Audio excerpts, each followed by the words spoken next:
TGIM, everyone. Hope everybody is about to have a really great week. I do want to say thank you to everyone who's watched the past few videos.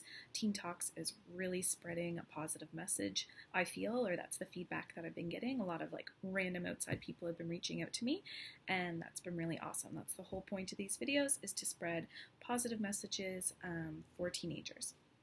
So I've had a lot of teens write me and say that they wanted me to talk about various things, and the topic chosen for today is body image.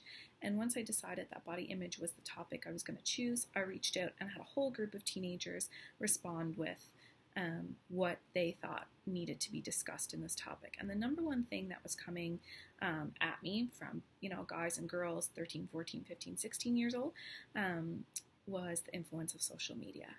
So Instagram, especially, having these ridiculous hashtags that people are getting into and following in these trends, and they can come from, all other platforms of social media, but Instagram is where we get that visual, and visual also portrays to what we think is we are putting out there for others.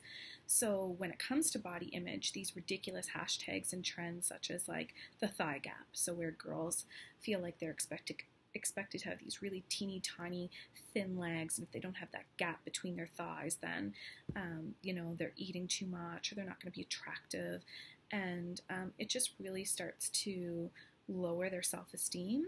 Their body image becomes all skewed, and then we've got a whole slew of other things that come from distorted body image.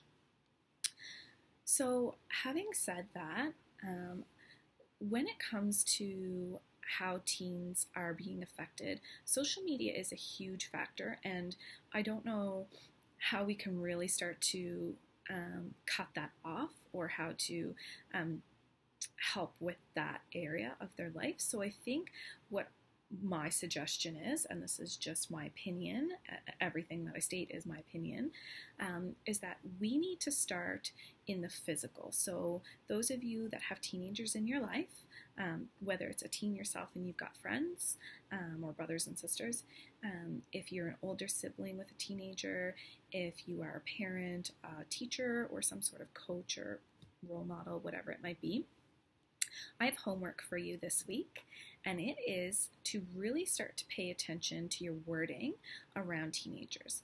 So I know for myself personally, when I would have a group of girls hanging around my desk at lunchtime, I would never in my wildest dreams state if I was feeling kind of uncomfortable in my body that day.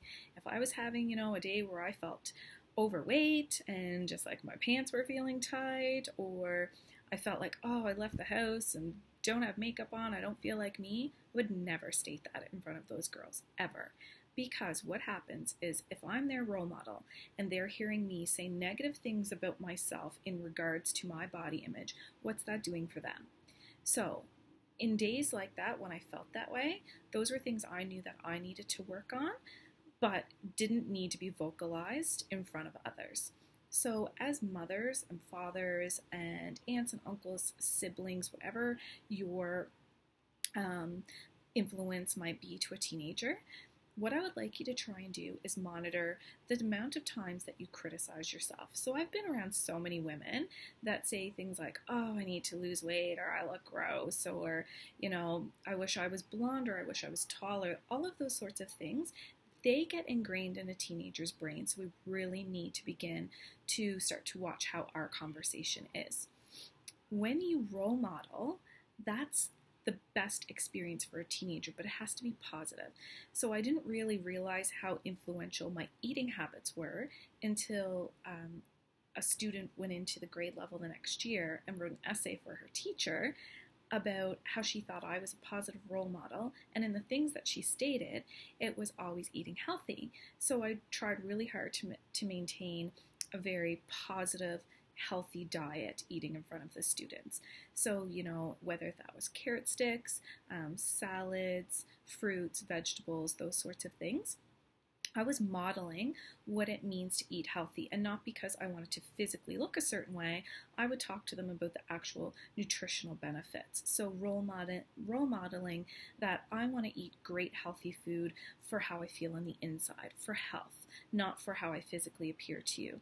And I didn't realize how influential that was until she's writing about it in an essay. So it just goes to show that your every little action and word is being watched. So for parents, this week, what I'm asking you to do, and teachers and everyone else, even though school's almost out, I want you to find the teenagers in your life that you know you have an influence on, and really monitor your language. But most importantly, find them and compliment them on something that is truly genuine, that comes from within, that has nothing to do with their physical appearance. Absolutely nothing.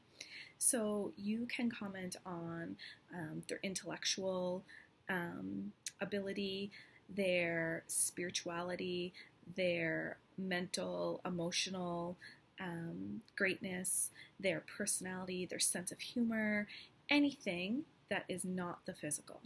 So rather than saying, oh, you look really pretty today, or you're looking handsome, or you're the most gorgeous, girl I've ever seen, tell them how smart you think they are, how musically talented they are, or how gifted they are at this sport, or how you love their writing, or you love that they're really in tune with themselves and that it's okay to enjoy their quiet space. Whatever it might be, compliment them on something that comes from the inside, and watch how that starts to grow and radiate from the outside.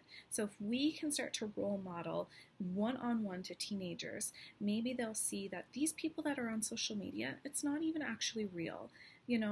The girls with these freckles, they're hiding them with the filters, and changing light hair to dark hair, and short bodies to tall bodies, and bigger bodies to thin bodies.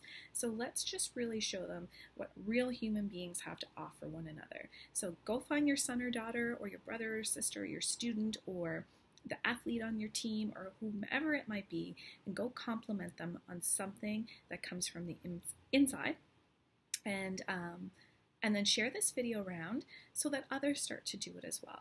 So once again, I really appreciate the positive support. I'm so glad these videos are affecting people in a positive manner. I hope you have a great week, and I'll be back next Monday with a new topic that hopefully is inspiring as well. Have a great day, everyone.